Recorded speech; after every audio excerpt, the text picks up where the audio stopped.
chabvondoka vana veZimbabwe pane marobas abatwa vakataura kuti isusu tiri vashandi vemwana wava Mnangagwa. Nyaya yamabudiriro kuita paNewsday right now parikunzi ED son is our boss.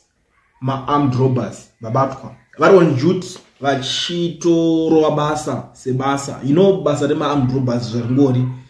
And most of the times matauro zvokunzi armed robbers ukanzwa panonzi armed but zvasiyana nekunzi robbers. Parikunzi armed vanhu vanenge vane zvipakatwa ndo vari kunzi vabatwa. Saka vanhu vazotanga zvakumhanyisa kupfunga kuti maybe kana pakanzi armed, what about this guy ndiyena ane access yekupa vanhu zveamari. Papa patanga kungofungwa that guy ari kuarmy uyo. But at the same time mabudiro aita nyaya hapana kubuda zita because pangonzi ED son is our boss. I understand kuti sometimes panokwanisa ngoshanda psychology. You know kuti mbavha dzakangwarisawo zvadzo futi. You know it's something yekuti tisatanga kufunga zvatine tichida kumhanya kuti titaure. It's something zvatinonzwisisa kuti mbavha dzinogona kunge dzapirwa nestrategy dzova dzangoti tikati ED son is our boss tichamba tangosiwa freely tichienda. But nyaya inozobuda nepamwe manje nekuti unongonzi it's fine mfonere auye because you are an armed robber. At the same time ndo kune kuchirwa preaching ikoko kunzi mutemo watarise face kudurana. But what I understand panyaya yese iyoyo ndezvekuti vakomana ivavo right now,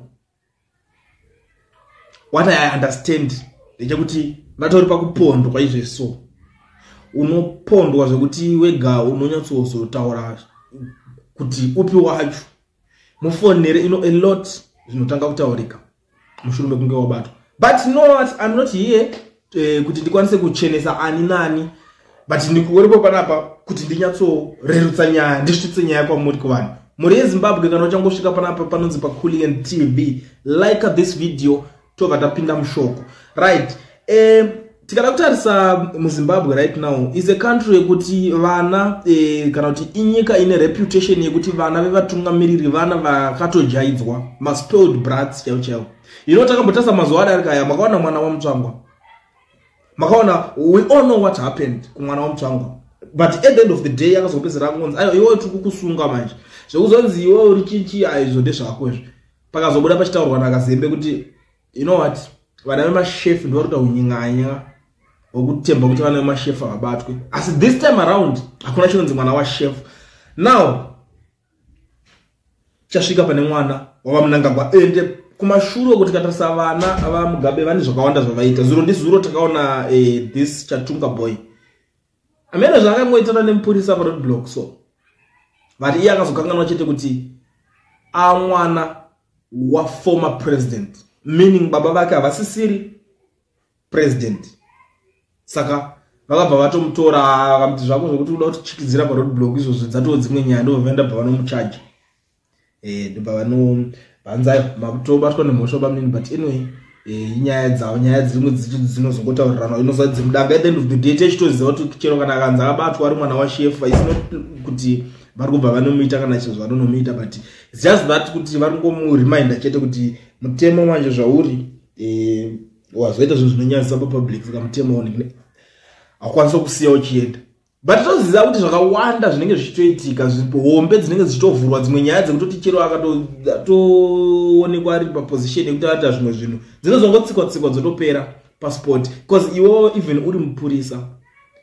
Handifungidzira kuti une zvivindi zvizhinji zvaungazonyanyisa kuita against mwana wachef, to be very honest, because iwo unongochitosvika kuti what more chef wacho akauya akazondidzinga basa, what more chef wacho akazouya akazondidai so what more, zvakawanda zvinotanga kufungidzira panyaya dzevana vemachef idzodzidzi. But iyi nyaya yekunzi ED son is our boss iyi ndo nyaya iri kunyanyisa kuvhundutsa vanhu. These people tikatasazve vana vaED havana zvavo reputation yakanyanya yekuti tinganyanyisa kuda kudeedzera kuti vakambodai so vakadai so. Vakomana vekuti vanenge vanyatsoenjoy mari dzavo, you know, vari busy kuda ku make their father proud. Ndozvo vakatongoreva vakomana vacho, uyu anenge achitoda iso inini ndiri muto, uyu inini deputy finance minister, umwe wati ndiri minister of agriculture or something. Vachingoenda vakadaro ministers umwe ari kuarmy ari padeputy futi. Ndo setup yavakarwa vari. Saka pakuzonzi Edison is our boss. I understand kuti zikutaura namba zvinja kuti pamwe mbavha dzanyatsoweka dzikaona kuti tikadai soka.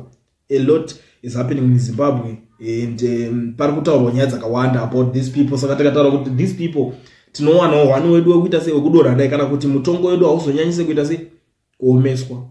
Ndo dzimwe dzenyaya dzinenge dzichitaurika. But iko zvinezvi takada kuzotarisawo zvimwe zvinhu zvine zvichiitika muZimbabwe, like tikaona huori, a lot of things zviri kuitwa this regime, this Mnangagwa's regime. Unoona kusvika pakunzwisisa kuti alright. And nyaya dzacho dzichitopera futi at the end of the day dzinotongopera, inotongonzwa kunzi up ningazodai ningadai, but hapana zvekuti zvinozoitwa sei. Makaona auditors general report mimi haina kusarudzwa kuti ani, ende haina kunyorwa nemunhu weopposition, yakabva neikoko muhurumende mugovernment yavo ndobva yabudiswa. Hapana zvakaitika. Ende inonzi anti-corruption something. Vanhu vazhinji venenge chingonongedzera toda kudai so yakabuda umwe musi anti-corruption ye ikataura kuti isusu tine evidence yekutoti tinomisa chivharo, but zvakaperera pamuromo. Iko zvinezvi the guy is out. Anotoita zvaari kutoita zveupenyu hwake. Vakabatwa ndo vakabatwa. Panga pabuda maaudios vakanzi ati kumuda. Vakangonzi aure tikumuda for questioning chinchichi. Zvatopera after questioning hapana muchamudi. Dzinenge dzatongonyaya kunzonzi tatongozongomudedza for questioning tatopedza. It was just an interview anoitwa kumaradio, but ivo vanongoya kuti takuita interview iyo anti-corruption commission. Totadza kunzwisisa kuti kana evidence yange yachinzi tine evidence iri against iye, haufa pa evidence iyo, meaning zvinhu zvese zvinenge zvine the way yazvinocontrolwa. But on this one rekedza timboona todakuona kuti mutemo wacho kana chiri chokwadi, these guys kana vachinzi vari muchokwadi, because inini what I understand kuti even an Amroba or someone akati inini ndiri kana kuti akati Chamisa is our boss. I think iko zvino zvinhu ngadai mutone breaking news at the moment right now. Makanzwanzikana kuti ningi izi chakuti mungadai mutone dzimwe nyaya dzamatonzwa kunzwanzi kumba kwake toda kumbonosecha, toda kumbonoongorora, toda kumubveta tinzwe, because tine nyaya dzatanzwa kubva kuna vana zvinoitoitika izvozvo. But yeah, this one I'm telling you. And zvizhinji zvaitika kune vana vaMnangagwa. Is to remember paipa pakazonzi pari kumboongororwa nyaya yesecurity nyaya dzesecurity dzekumba kwa deputy minister David Mnangagwa. Pachinzi anzi panga pakungoitika zvese pamba pacho. Pamba pacho panzi papangoitika zvese pakamboonekwa panzi patodzika mamwe malaptop anga yake yakazongoonekwa iri muceiling. Paiwonika zvakasiyana muonekwa macartridge padoor, zvima movements zvisinganzwisisike zvaingoitika pamba pacho ipapo. Kusvika pazonzi papa imba yacho yanga yakutobvira kazhinji. And then the other one uya akazongonzi kuoffice kwake kwakabreakwa kwakapindwa. Muri kuona nyaya ere baba?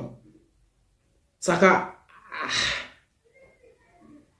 honestly zviri kuti confuse awo senyika. Ameno muri Zimbabwe inini papa kwenyaya yekuti pazhinji ndinoda kumbotira kutonyatso jikesa nyaya timboonesana zviri kuitika. Nyaya iyi ndanayo ndakakubatira inhasi iyi yekunzi mukomana uyu vanhu ava ndevake. Makaitariso imimi muri kuiona sei? Tell me what you think in comment section. Mundudzo imimi kana muri kufunga kuzira kuti vanhu ava ndevake for sure, tell me and you support your answer. Unomboona zvine facts kuti aiwa vanhu vake. Ubva watudzwa kuti why do you think kuti vanhu vake?